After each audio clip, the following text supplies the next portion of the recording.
Hello everyone, welcome to my YouTube channel. तो आज की हमारे इस वीडियो में हमारे संगम एज को आगे कंटिन्यू करते हुए हमारा नया टॉपिक जो है संगम एज के रिलेटेड उसे स्टार्ट करेंगे, जिसमें हम समझेंगे संगम एज की इकोनॉमी के बारे में। संगम एज जो है, संगम पीरियड जो है, इसमें इकोनॉमी कैसी थी, कितनी फ्लरिशिंग इकोनॉमी थी इनकी, उसको समझेंगे। तो चलिए स्टार्ट करते हैं। तो यहाँ पर अगर हम पूरे हमारा जो तलाइकम का जो एरिया था, तमिल का जो एरिया था, यहाँ पर अगर हम बात करें, जो संपूर्ण तमिलकम का एरिया था, सॉरी मैंने पहले भी बात की है इस बारे में कि अगर मैंने कोई भी चीज़ को प्रोनाउंसिएट गलत कर दिया, आपको अच्छे से प्रोनाउंसिएशन आती है तो उसे ऑटो करेक्ट खुद कर लीजिएगा। तो यहाँ पर इकोनॉमी को पढ़ेंगे, economy of Sangam age, Sangam period की इकोनॉमी को पढ़ेंगे, संगम एज की इकोनॉमी के बारे में डिस्कशन करेंगे। तो यहाँ पर इकोनॉमी बहुत अच्छे से ग्रो कर पा रही थी। यहाँ पर इकोनॉमी के ग्रो करने का कारण तो यही था क्योंकि ये जो हमारे किंगडम्स थे, संगम पीरियड में जो हमने किंगडम्स को देखा, चेरा, चोलास और पांड्यास को हमने देखा, तो इनमें जो मेन यहाँ पर ट्रेडिंग था वो पोर्ट्स के थ्रू ही हो रहा था। ट्रेड के कारण इनकी इकोनॉमी इतनी फ्लरिशिंग थी। तो अगर हम यहाँ पर बात करें, जो हमारा होल तमिलकम का जो एरिया था, पूरा तमिल का जो एरिया है, तमिलकम का जो एरिया है, इस पूरे पीरियड के दौरान संगम एज के दौरान इसे 5 ऐसे इको जोन्स में डिवाइड किया गया। इन्हें ऐसे 5 जो हमारे पास इको जोन्स हैं उनमें डिवाइड कर दिया गया। 5 इको जोन्स में इन्हें डिवाइड किया गया। तो आराम से इनको समझेंगे। सबसे पहले इनमें आते हैं, इनके इकोनॉमिक रिसोर्सेज के बेसिस पे किया। कौन से बेसिस पे किया? इन्हें इनकी इकोनॉमिक रिसोर्सेज के बेसिस के ऊपर किया। इकोनॉमिक रिसोर्सेज के बेसिस पर इन्हें डिवाइड कर दिया गया। इनके इकोनॉमिक रिसोर्सेज की जो यहाँ पर एक चीज़ को बेस माना गया वो थी इनकी इकोनॉमिक रिसोर्सेज। अलग अलग जगह की रिसोर्सेज अलग अलग हैं, तो वहाँ पर इकोनॉमी भी अलग अलग होगी।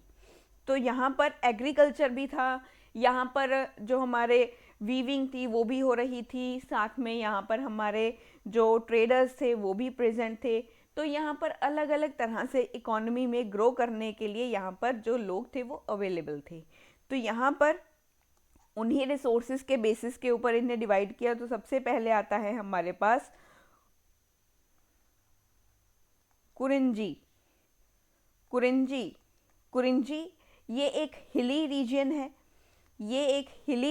है, हिली रीजन है ये हमारा। सेकंड है हमारे पास पलाई, ये हमारा एरिड जोन है, हमारा एरिड जोन है। थर्ड है हमारे पास मुल्लई, ये हमारा पेस्टोरल ट्रैक्ट है, ये हमारा पेस्टोरल ट्रैक्ट है ये हमारा। नेक्स्ट है हमारे पास Marudam, these are the wetlands। Next है हमारे पास नैतल इज द सी कोस्ट। ये हमारे, आपने देखा होगा, ये थोड़े थोड़े से हमारे नॉर्थ इंडिया के साथ भी जो है वो जो है कुछ पार्ट्स जो हैं, कुछ रीजन जो हैं वो हमारे नॉर्थ इंडिया के साथ भी मैच कर रहे हैं। हमारे कोई भी स्टेट उठा लो, कोई भी, आइदर द पंजाब, हरियाणा, उत्तर प्रदेश और राजस्थान, कोई भी एरिया उठा लो, वहाँ पर हमें ये सभी जोन्स देखने को मिल जाते हैं। सी कोस्ट हमें गुजरात के एरिया में दिखाई देता है। हमारा पेस्टोरल जो है, यहाँ पर हमें पेस्टोरल तो ट्रैक्ट्स जो हैं ये तो अलग अलग जगहों पर भी हमें दिखाई दे जाते हैं, हर जगह में, हर स्टेट में हमें दिखाई देते हैं। हिली रीजन्स हमें उत्तराखंड जो हमारा एरिया है वहाँ पर दिखाई देते हैं, हिमाचल में दिखाई दे रहे हैं। तो ये हमें वहाँ पर दिखाई दे रहा है। एरिड जोन्स तो हमें हमारे राजस्थान में भी दिखाई देते हैं। बहुत सारे रीजन्स ऐसे हैं जहाँ पर एरिड जोन्स हैं। वेटलैंड्स तो हर जो हमारा पंजाब का रीजन है वहाँ पर भी हमें कई वेटलैंड्स दिखाई देंगे। वेटलैंड्स के बारे में तो हम हमारे जो एनवायरनमेंट का टॉपिक होता है उसमें भी पढ़ते हैं, आप ज्योग्राफी में भी आपने पढ़ा होगा। तो वेटलैंड्स तो बहुत सारी हैं हमारे पास, इतने सारे वेटलैंड्स हैं, हमने पढ़ा होगा रामसर साइट्स एंड वेटलैंड्स। ये वही वेटलैंड्स हैं जिनकी हम यहाँ पर बात कर रहे हैं, ये हमारे नॉर्थ इंडिया में भी प्रेजेंट हैं। अलग अलग रीजन्स में इन्हें डिवाइड कर दिया गया।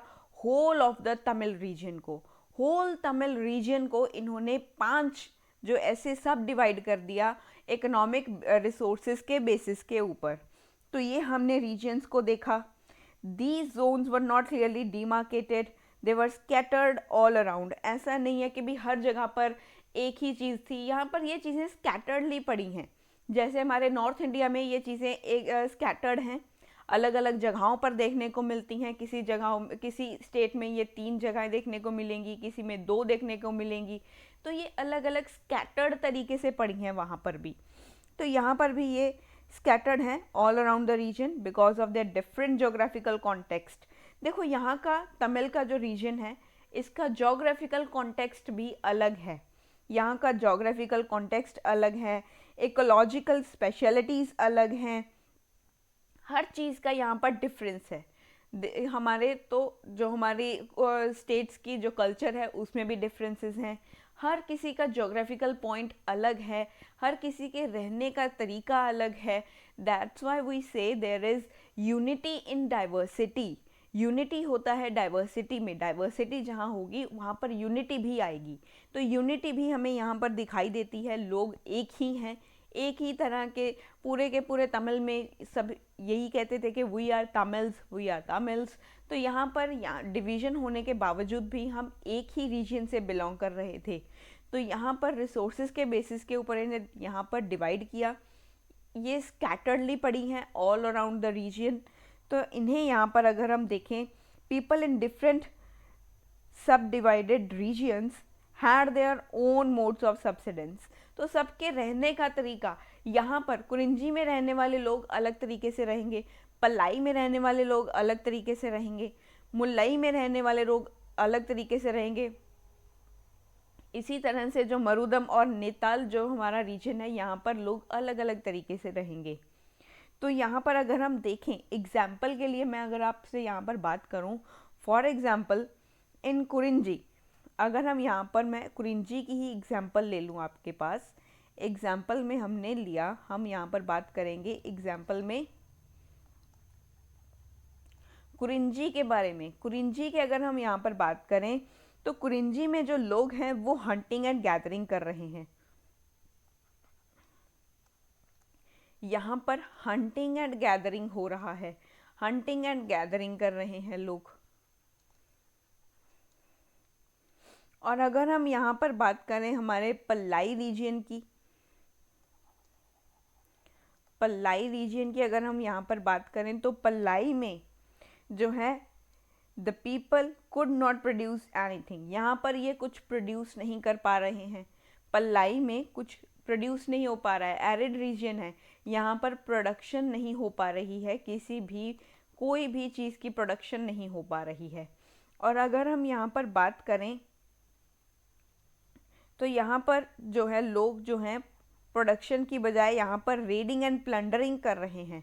रेडिंग्स हो रही हैं, प्लंडरिंग हो रही हैं, रेडिंग एंड प्लंडरिंग। तो इस तरीके से ये लोग यहाँ पर अपने जो अपनी लाइफ है उसको इस तरीके से यहाँ पर जी रहे हैं। अगर यहाँ पर एग्जाम्पल लें हमारे मुल्लाई पीपल्स की, मुल्लाई पीपल्स की अगर हम यहाँ पर बात करें, then they were practicing animal husbandry. यहाँ पर रहने वाले लोग एनिमल हस्बेंड्री कर रहे हैं। यहाँ पर डोमेस्टिकेशन ऑफ एनिमल हमारे पास प्रेजेंट है, एनिमल हस्बेंड्री है,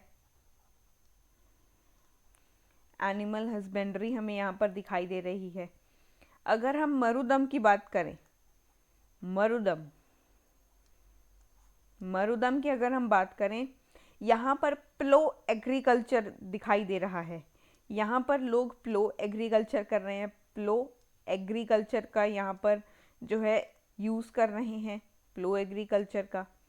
और अगर हम यहाँ पर बात करें इन नेतल, नेतल की अगर हम यहाँ पर बात करें, people took to fishing and salt making. ये कोस्टल रीजन है, कोस्टल रीजन के ऊपर हमें यहाँ पर ज़्यादातर लोग फिशिंग करते हुए दिखाई ही देंगे।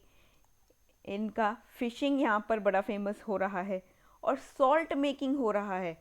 जो हमारा सी वाटर होता है उसमें ज़्यादातर अमाउंट हमें सॉल्ट की देखने को मिलती है, सोडियम प्रेजेंट होता है उसमें, जो हमारा सॉल्ट बनाने में हेल्प करता है। सोडियम होता है उसमें जिससे नमक बनता है। यहाँ पर सॉल्ट की यहाँ पर जो है मैन्युफैक्चरिंग हो रही है, सॉल्ट मेकिंग हो रहा है यहाँ पर हमारे नेतल के रीजन में। तो ये हमने अलग अलग रीजन में कौन कौन सी चीज़ों को फॉलोअप कर रहे हैं लोग, उनके बारे में यहाँ पर हमने बात किया। और अगर हम यहाँ की इकोनॉमी में देखें तो इकोनॉमी में अगर हम देखें that the people were engage in the various economic activities. यहाँ पर बहुत सारी ऐसी इकोनॉमिक एक्टिविटीज़ हो रही थी जिनमें हर जो लोग था वो यहाँ पर अपना योगदान जो था वो दे रहा था, योगदान जो था उन्होंने यहाँ पर दिया। जो इकोनॉमिक एक्टिविटीज़ को ये कंसीडर कर रहे थे, यहाँ पर जो इकोनॉमिक एक्टिविटीज़ को ये फॉलो करते थे, इकोनॉमिक एक्टिविटीज़ को ये फॉलो कर रहे थे, वो थी हमारे पास। एक तो यहाँ पर लोग एग्रीकल्चर करते थे, दूसरा क्राफ्ट और ट्रेड कर रहे थे, दूसरा क्राफ्ट एंड ट्रेड कर रहे थे, ट्रेड भी कर रहे थे, क्राफ्टिंग भी कर रहे थे। तो यहाँ पर अगर हम बात करें, the rice was the most important crop. अगर हम एग्रीकल्चर में बात करें, हमारे एग्रीकल्चर की अगर हम यहाँ पर बात करें, एग्रीकल्चर में हमने क्या देखा, एग्रीकल्चर में हमने देखा कि यहाँ पर राइस बहुत ज़्यादा ग्रो किया जाता है, राइस की कल्टीवेशन हमें देखने को मिली। राइस एक इम्पॉर्टेंट क्रॉप थी यहाँ की। और ये जो था राइस जो था वो लोगों की डाइट भी थी, ये डाइट भी थी इनकी। The part of the people's diet, it was the part of the people's diet and also served as medium of barter exchange. ये लोगों की डाइट का हिस्सा भी था और साथ में ये एक मीडियम था बार्टर एक्सचेंज का, मीडियम ऑफ बार्टर एक्सचेंज। अगर किसी के पास एक जो है वो चावल की एक बोरी यहाँ पर उसके पास प्रेजेंट है, वो एक जो है उसके पास चावल की एक थैली है, अगर उसके पास 20 किलो की अगर थैली है चावल की 20 किलो की एक थैली उसके पास अवेलेबल है एक पर्सन के पास, और दूसरे पर्सन के पास जो है एक जो है उसके पास मान लो कि भी कोई भी ऐसी इम्पॉर्टेंट चीज़ है उसके पास, वेयरिंग क्लोथ्स, उसके पास क्लोथ्स हैं जो वो बेचना चाहता है आगे किसी को, और जो हमारा पर्सन है जिसके पास 20 kg ऑफ राइस अवेलेबल हैं वो उन्हें बेचना चाहता है, तो वो एकदम एक दूसरे के साथ वो चीज़ों को एक्सचेंज कर लेंगे, एज अ बार्टर सिस्टम की तरह उन्हें एक्सचेंज कर लेंगे, जिसे जो चीज़ की ज़रूरत होगी वो चीज़ उससे ख़रीद लेगा। अगर उसे एक यहाँ पर हमारे पास 2 पर्सन्स हैं, एग्जाम्पल यहाँ पर एग्जाम्पल है कि यहाँ पर हमारे पास एक पर्सन ये प्रेजेंट है और एक पर्सन ये प्रेजेंट है, इसके पास 20 kg राइस है और इसके पास 20 kg फ्लोर है, मतलब आटा है, राइस है इसके पास और इसे 20 kg राइस चाहिए। ये सोच रहा है कि मेरे पास 20 kg राइस हो, और ये सोच रहा है काश मेरे पास 20 kg ऑफ फ्लोर हो, मेरे को 20 किलो आटा चाहिए, मेरे को 20 किलो चावल चाहिए। तो ये क्या करेंगे, एक दूसरे के साथ ये चीज़ों को एक्सचेंज कर लेंगे, and this is the barter system, this is the barter system and the rice served as the medium of barter exchange. तो यहाँ पर इस तरह से ये मीडियम ऑफ बार्टर एक्सचेंज का ये हिस्सा बने थे। तो यहाँ पर हमारा जो टॉप पेनिनसुला था, हमारे जो तमिल रीजन का जो टॉप पेनिनसुलर रीजन था, और साथ में इसके जो एडजेसेंट रीजन्स थे, ये इतने ज़्यादा फर्टाइल थे क्योंकि ये प्रोड्यूस करते थे पैडी को, रागी को, sugar cane, fruit, pepper, turmeric. ये सब जो हमारे वेजिटेबल्स हैं या जो हमारे फ्रूट्स बीच में अवेलेबल हैं, ये इन सब को ग्रो किया करते थे। तो अगर हम यहाँ पर हमारे पेनिनसुला का जो टॉपेस्ट पार्ट है, पेनिनसुला का टॉप एंड एडजेसेंट रीजन है, टॉप एंड एडजेसेंट रीजन जो है, ये पैडी भी ग्रो कर रहा था। पैडी की प्रोडक्शन देखने को मिली, paddy is the rice. And अगर हम यहाँ पर पैडी के साथ साथ देखें तो यहाँ पर रागी भी ग्रो किया जा रहा था। रागी के साथ साथ शुगर केन भी ग्रो कर रहे थे ये लोग, शुगर केन ग्रो किया जा रहा था। साथ में fruit, pepper, pepper is the काली मिर्च, पेपर काली मिर्च ही होती है, ठीक है। तो पेपर भी ये लोग ग्रो कर रहे थे। और टर्मेरिक, हल्दी, टर्मेरिक भी ये लोग यहाँ पर ग्रो कर रहे थे। तो ये इन चीज़ों, ये जो क्रॉप्स थी, इनको यहाँ पर ग्रो किया जा रहा था। और अगर हम यहाँ पर देखें, जो हमारा तमिल का रीजन है, यहाँ पर हमें इतनी पेरिनियल रिवर्स देखने को नहीं मिलती। तमिल के रीजन में, जो हमारा तमिल रीजन है, तमिल रीजन में ऐसे कोई पेरिनियल रिवर नहीं थी। पेरिनियल रिवर, पेरिनियल रिवर, अगर पेरिनियल रिवर को देखें तो पेरिनियल रिवर वो होती है जो पूरा साल फ्लो करती रहती है, जो 12 ईयर्स तक फ्लो करती रहती है, जो 12 मंथ्स तक, 12 मंथ, मतलब कि पूरा साल ही 365 डेज और 366 डेज यहाँ पर फ्लो करती रहती है। और ये एवरग्रीन रिवर होती है, ये हर पूरा टाइम ही ये फ्लो करती रहती है, यहाँ पर पानी की कमी नहीं रहती। ये वो रिवर होती है जिसमें पानी की कमी कभी नहीं आती।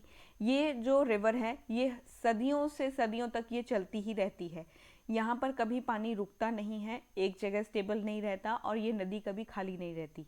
तो ये पेरिनियल रिवर होती है जो सारा साल चलती रहती है, पूरा टाइम ये फ्लो करती है।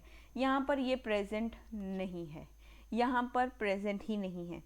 तो यहाँ पर क्या हमें देखने को मिला, जो तमिल रीजन में जो हमारे किंग्स हुआ करते थे, हमारे किंग्स थे, जैसे कि हमने चोला किंग के बारे में पढ़ा।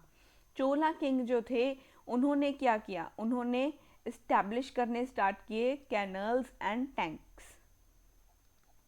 उन्होंने इस्टेब्लिश किए canals plus tanks for irrigation and the growth of the agriculture.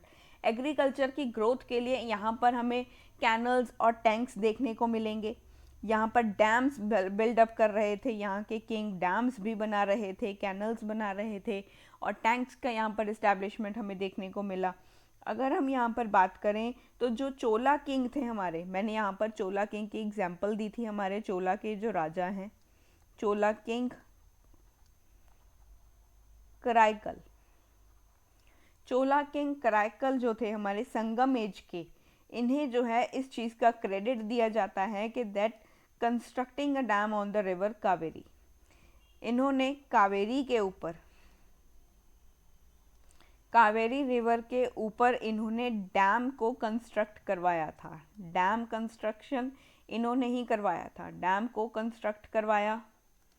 हमारे जो चोला किंग कराईकल थे, इन्होंने डैम कंस्ट्रक्ट करवाया on Kaveri river, Kaveri river के ऊपर इन्होंने एक डैम को बनवाया। And it is consider to be the earliest dam, और ये हमारा अर्लीस्ट डैम भी माना जाता है हमारी कंट्री का। अमंग द, अगर हम क्राफ्ट्स की बात करें यहाँ पर, तो ये हमारे एग्रीकल्चर में हमने बात की। अगर हम यहाँ पर हमारे क्राफ्ट्स को देखें,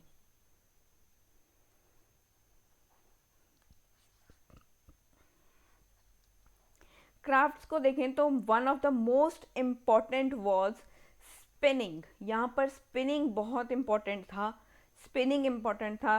साथ में हमारे पास वीविंग इम्पॉर्टेंट था, वीविंग भी हम लोग कर रहे थे। ये तो हम हमारे आदिकाल से करते आ रहे हैं। हमारे जो लास्ट के लेक्चर्स हमने पढ़े हमारे एंशियंट हिस्ट्री में, जहाँ पर हमने प्री हिस्ट्री के बारे में पढ़ा था, प्री हिस्टोरिक चीज़ों के बारे में पढ़ा, वहाँ पर भी हम देख रहे थे कि वहाँ के जो लोग थे, प्री हिस्टोरिक एरा के जो लोग थे, उन्हें पता था स्पिनिंग क्या होती है, वीविंग क्या होती है, वो लोग तब से कर रहे हैं। यहाँ पर भी हम लोग कर रहे थे स्पिनिंग एंड वीविंग, कि चलो कोई बात नहीं, ये भी इकोनॉमी में एक तरह से ये जो है कंट्रीब्यूट करेगा। तो स्पिनिंग और वीविंग भी ये लोग करते थे।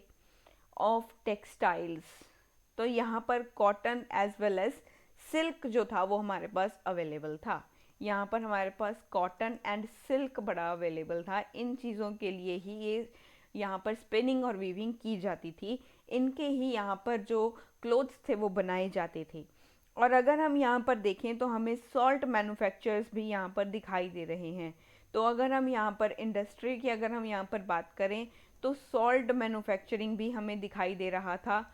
सॉल्ट मैन्युफैक्चरिंग, हम लोग सॉल्ट भी बना रहे थे, सॉल्ट भी हम लोग बना रहे थे। हमें पता था सॉल्ट कैसे बनता है, नमक कैसे बनता है। तो ये हमारे जो कुछ एक्टिविटीज़ थी, इम्पोर्टेंट एक्टिविटीज़, वो हमने यहाँ पर डिस्कस की।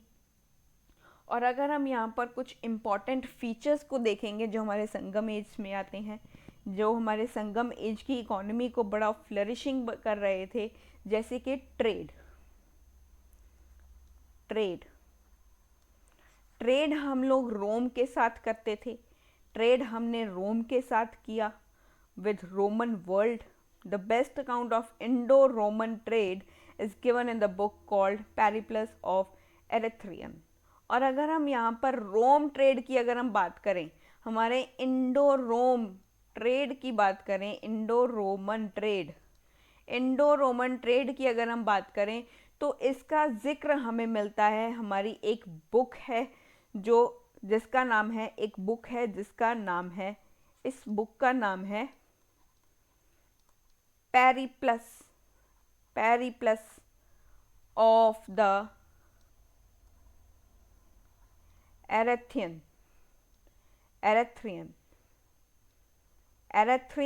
Periplus of the Erythraean C.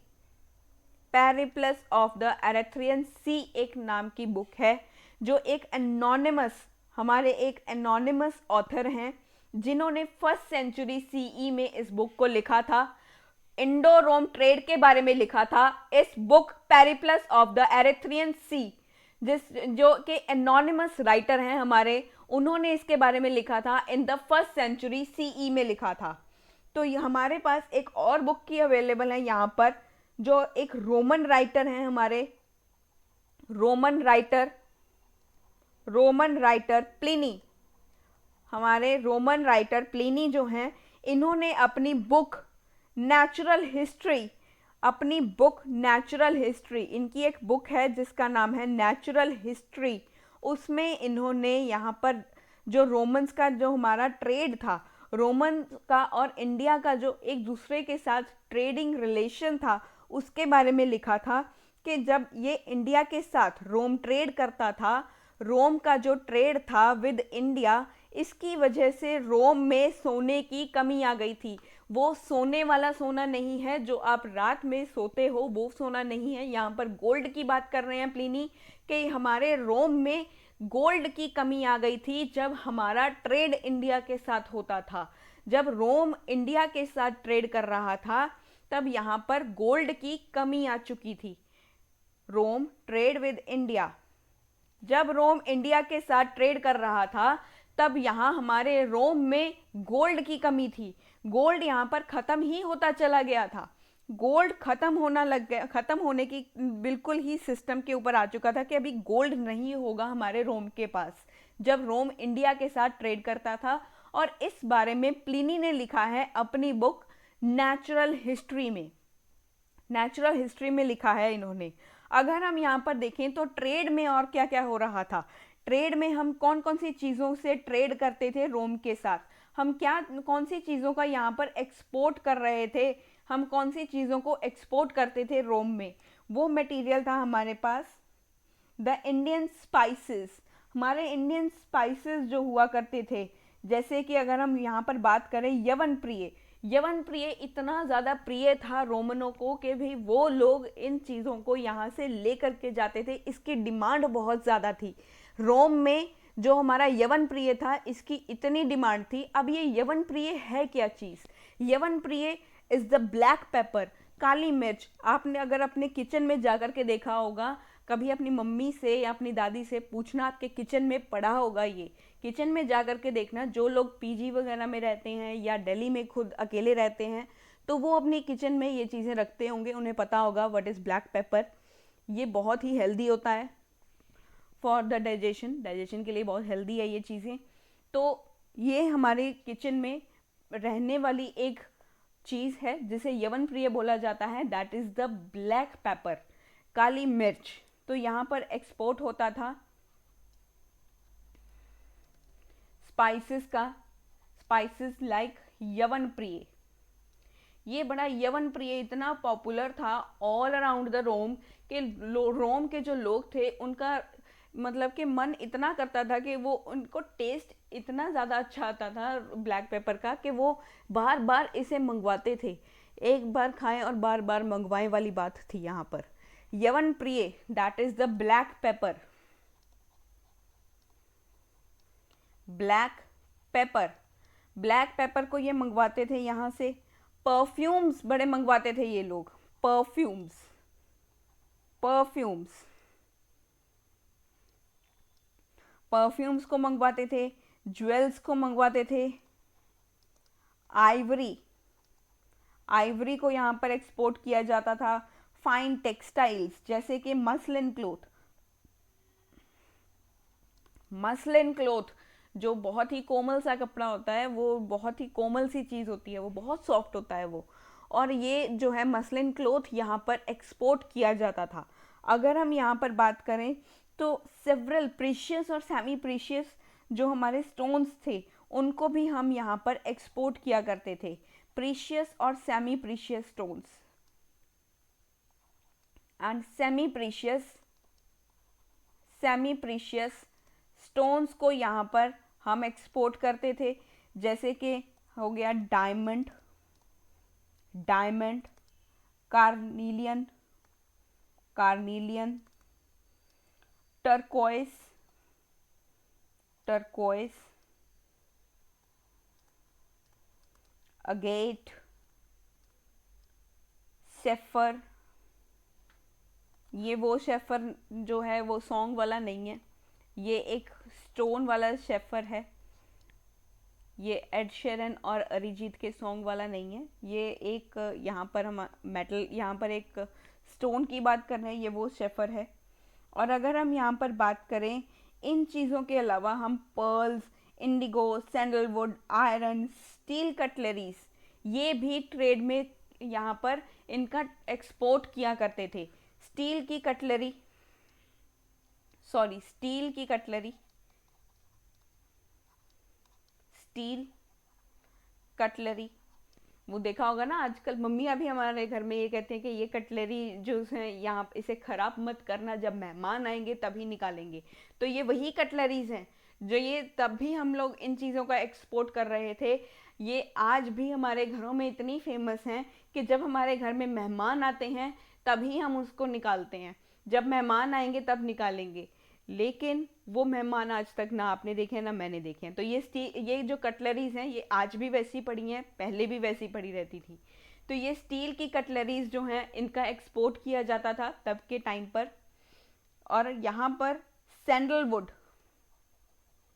Sandalwood, Chandan, sandalwood को भी यहाँ पर एक्सपोर्ट किया जाता था। इंडिगो, इंडिगो, इंडिगो तो पता ही होगा, ये चीज़ें हमने मॉडर्न में भी पढ़ेंगे, मॉडर्न हिस्ट्री में इंडिगो को यहाँ पर ग्रो करवाते थे। जब अंग्रेज़ यहाँ पर आए तब इंडिगो को ग्रो करवाते थे। तो यहाँ पर पर्ल्स को भी यहाँ पर जो है वो एक्सपोर्ट किया जाता था, पर्ल्स, मोती, इनको भी किया जाता था।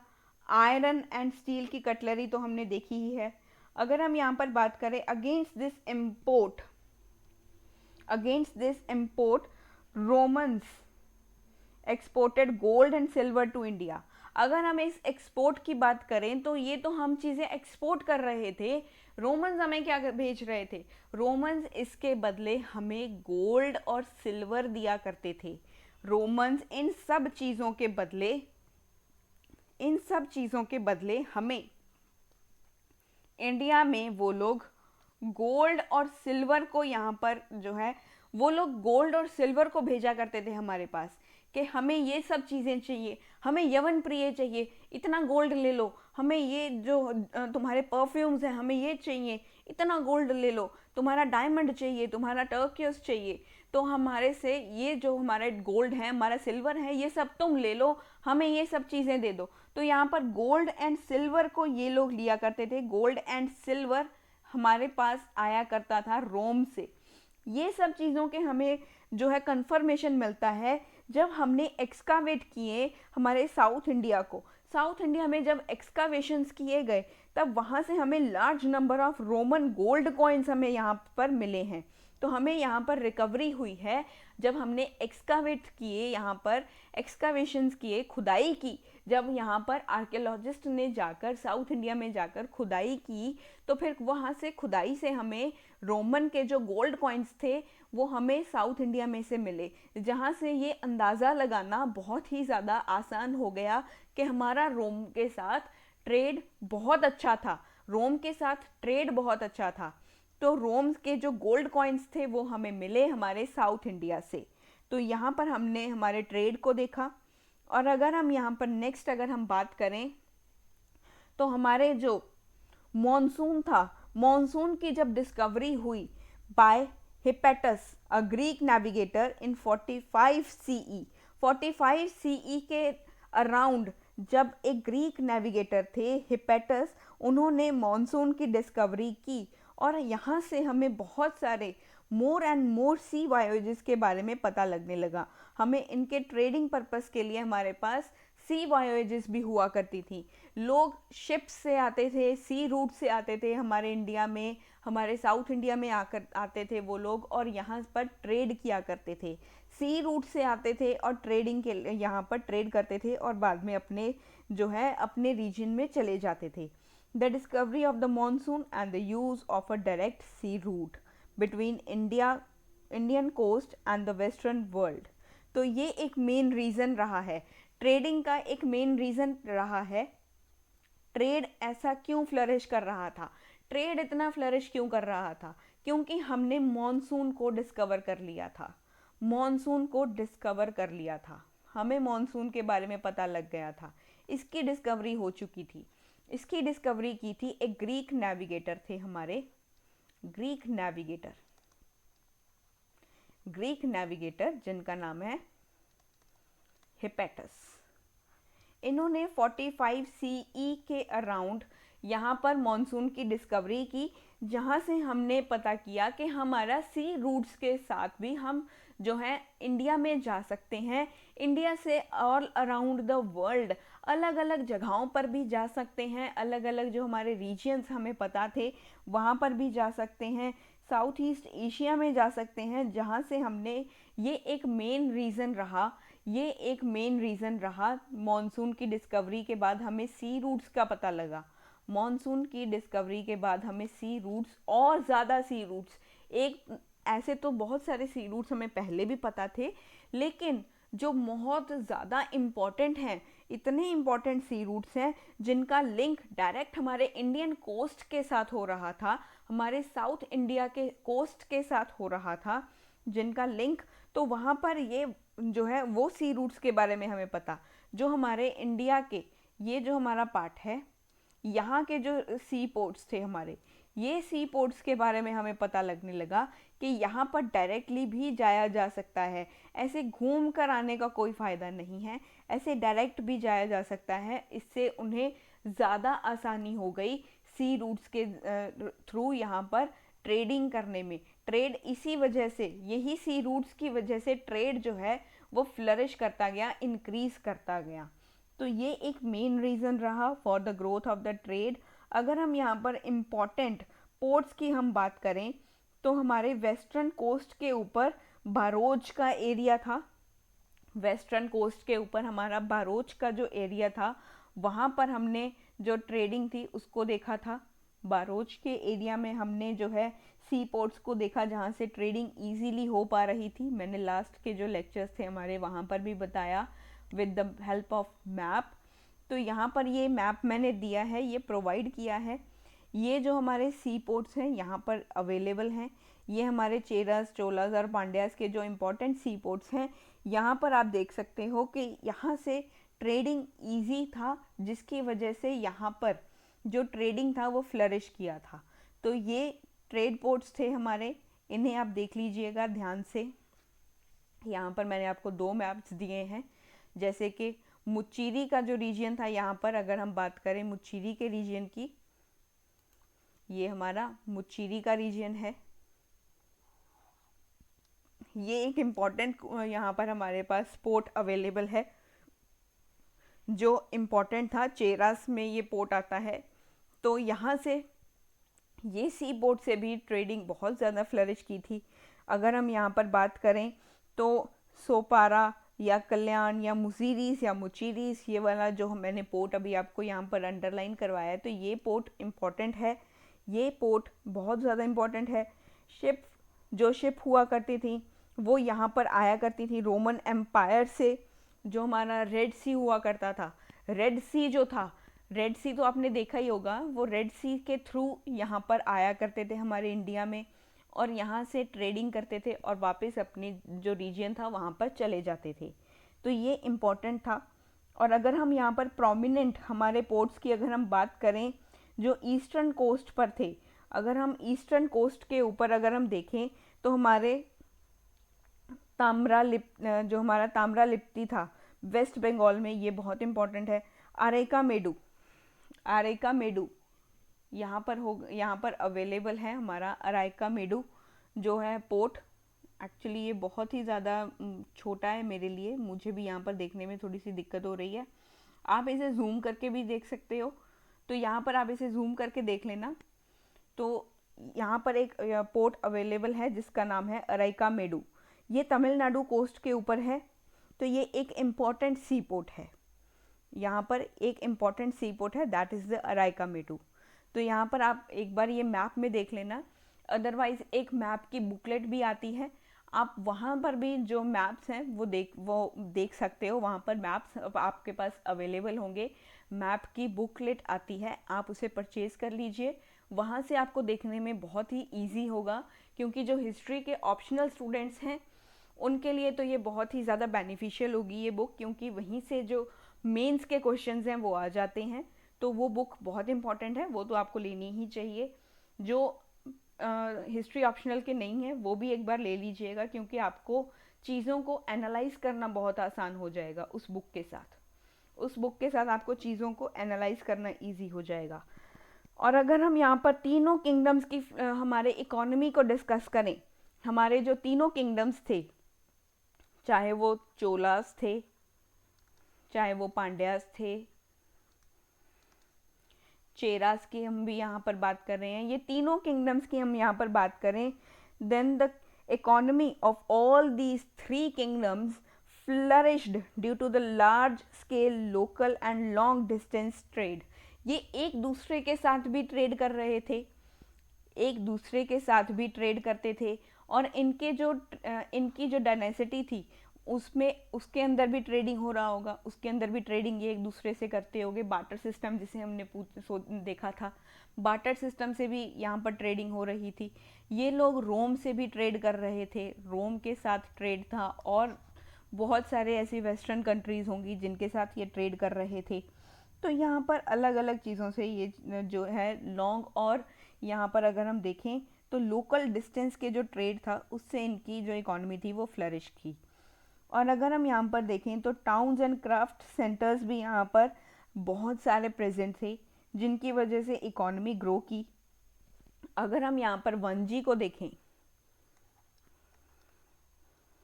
वंजी जो थी ये कैपिटल थी चेरास की, ये चेरास की कैपिटल थी, चेरास की कैपिटल थी। और यहाँ पर एक इम्पॉर्टेंट सेंटर था ऑफ ट्रेड एंड क्राफ्ट। यहाँ पर ट्रेड और क्राफ्ट बहुत ज़्यादा था, ट्रेड एंड क्राफ्ट ज़्यादा था। ट्रेड एंड क्राफ्ट बहुत ज़्यादा था, वो बहुत ही फ्लरिशिंग था। और अगर हम बात करें मुजीरीज या मुचीरी की, जो साउथ वेस्ट कोस्ट के ऊपर प्रेजेंट है, चेरास के साउथ वेस्ट कोस्ट के ऊपर प्रेजेंट है, मुचीरी। तो यहाँ पर भी हमने देखा कि ये एक इम्पॉर्टेंट पोर्ट था। मैंने आपको मैप में भी बताया कि ये एक इम्पॉर्टेंट पोर्ट है हमारा। तो ये चीज़ें हमने यहाँ पर देखी। अगर हम यहाँ पर बात करें मदुरई की,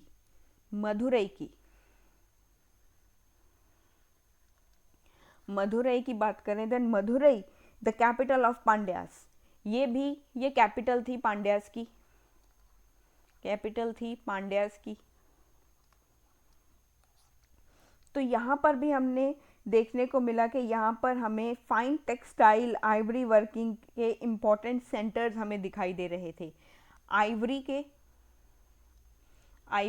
एंड टेक्सटाइल के भी यहाँ पर हमें जो मैन्युफैक्चरिंग सेंटर्स थे, ये इम्पॉर्टेंट सेंटर्स यहाँ पर अवेलेबल थे हमारे पास, जिनकी वजह से मदुरई एक इम्पॉर्टेंट पोर्ट बन गया था। और अगर हम यहाँ पर बात करें, जो हमारी तिरुनेलवेली डिस्ट्रिक्ट है हमारा तमिलनाडु का, ये भी एक इम्पॉर्टेंट पोर्ट था पांड्यास का, क्योंकि यहाँ पर पर्ल्स ज़्यादा थे। पांड्यास का एक और हमारे पास पोर्ट अवेलेबल है, जो कि हमारे पास है तिरुनेलवेली डिस्ट्रिक्ट में। ये डिस्ट्रिक्ट है हमारे पास तमिलनाडु में हमारे पास एक डिस्ट्रिक्ट प्रेजेंट है, जो एक पांड्या पोर्ट था। ये एक पांड्यास का पोर्ट हुआ करता था पहले, पांड्यास का पोर्ट था, जो फेमस किसके लिए था? ये फेमस था पर्ल्स के लिए, बड़ा फेमस था। और अगर हम यहाँ पर बात करें उरियूर की, अगर हम यहाँ पर बात करें, तो ये कैपिटल थी चोलास की।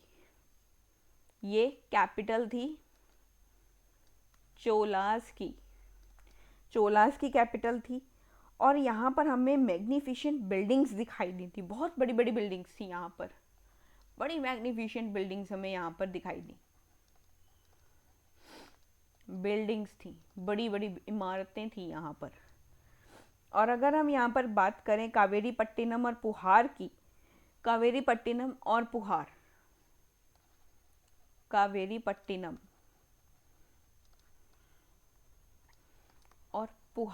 अगर हम यहाँ पर बात करें, तो ये जो रीजन था, ये मेन एक पोर्ट था चोलास का।